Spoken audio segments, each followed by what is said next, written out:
Hello प्यारे बच्चों, आज हम पढ़ेंगे शुगरकेन कल्टीवेशन।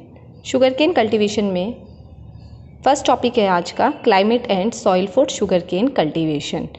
किस प्रकार की जलवायु एवं मृदा में शुगरकेन की खेती सबसे अच्छी होती है।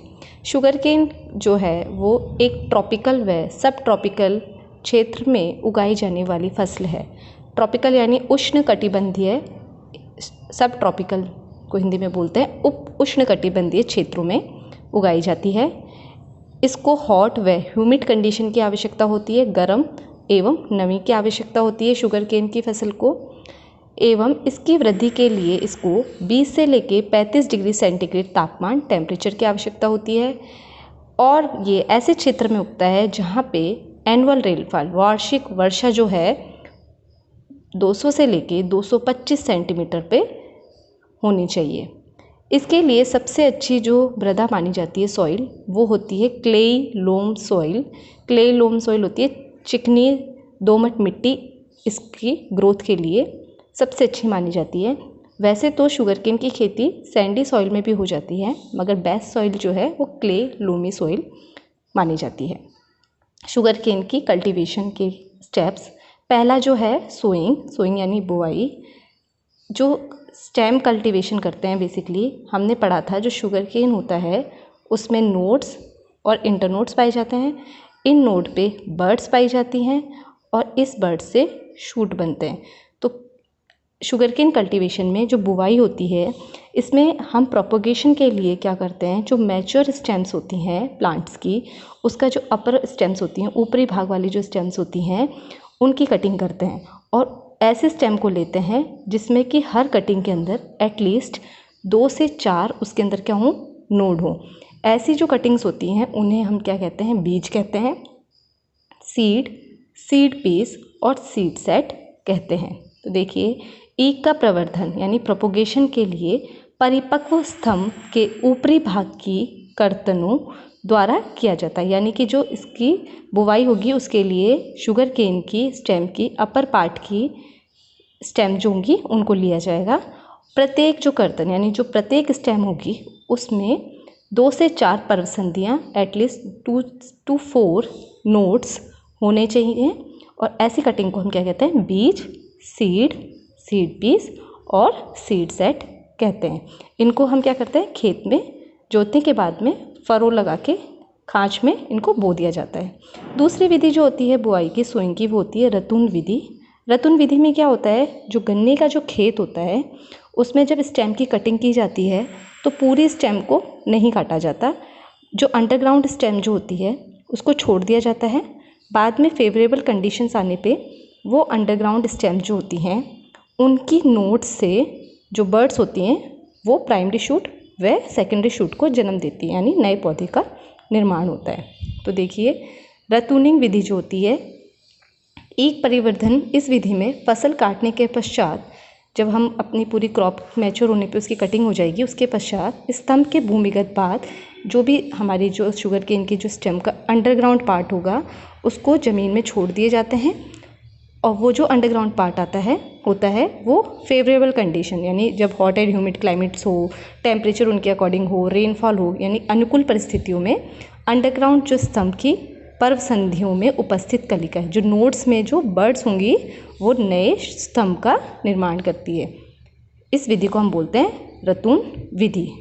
इंडिया के अंदर हम जो सोइंग करते हैं, बुआई जो होती है वो जनवरी से फरवरी में की जाती है। इसके बुआई के लिए सबसे पहले खेत की जुताई की जाती है।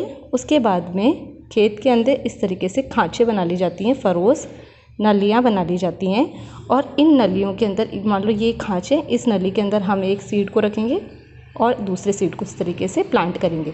तो 2 सीड्स के बीच में 0.5 से लेके 1.5 मीटर की दूरी प्रत्येक सीड में हम रखते हैं। इसके बाद में सामान्यतः इसकी सोइंग के बाद में 2 सप्ताह यानी 14 दिन पश्चात जो प्रत्येक जो सीड है, यानी जो स्टेम की जो हमने कटिंग लगाई है जिसके अंदर नोड्स हैं, उनमें जर्मिनेशन होता है, वो जर्मिनेट करती हैं एवं प्राइमरी शूट व सेकेंडरी शूट इनसे डेवलप होती है। सेकेंड है सिंचाई व खाद। गन्ने की फसल को सिंचाई की बहुत ज़्यादा आवश्यकता होती है प्रारंभिक वृद्धि काल में। स्टार्टिंग पीरियड में इनको हर 15 दिन में पानी देना पड़ता है। बाद में जब फसल बढ़ जाती है तो 25 से लेकर 30 दिन बाद में इनको इरिगेशन की ज़रूरत होती है।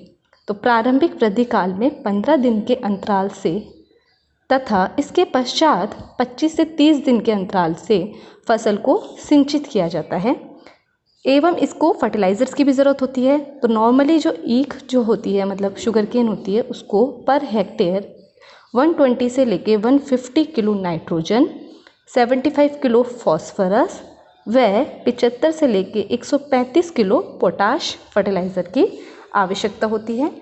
इसके साथ में इसको समय समय पर निराई व गुड़ाई करना भी इसकी ग्रोथ के लिए बहुत ही आवश्यक है स्टार्टिंग में। उसके बाद में है कटाई।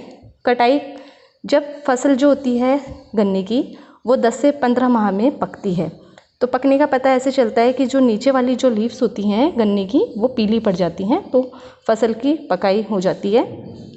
इससे जो खेत में जो किसान होते हैं उनको पता चल जाता है कि निचली पत्तियां सूखने लग गई हैं, तो अब इनकी कटाई का टाइम आ गया है।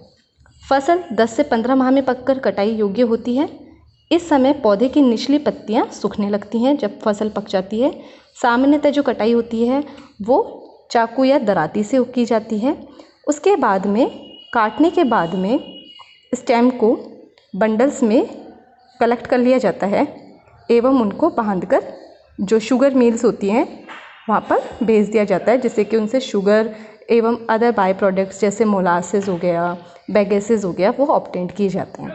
यहाँ पे एक चीज़ मैंने नोट में लिखी है, ये इम्पोर्टेंट है कि जो इसमें हम कैसे हम जो किसान होते हैं उनको तुरंत ही जैसे काटनाई हो गई उसके बाद में उस स्टेम को, शुगर केन स्टेम को नहीं घर में नहीं रखना चाहिए, मतलब क्योंकि क्या होता है प्रतिदिन जो होती है उसमें 1 से 2% जल की उसमें से वाटर लॉस हो जाता है स्टेम में से। जो कट चुकी हैं स्टेम उनमें से पर डे 1 से 2% जल की क्षति होती है।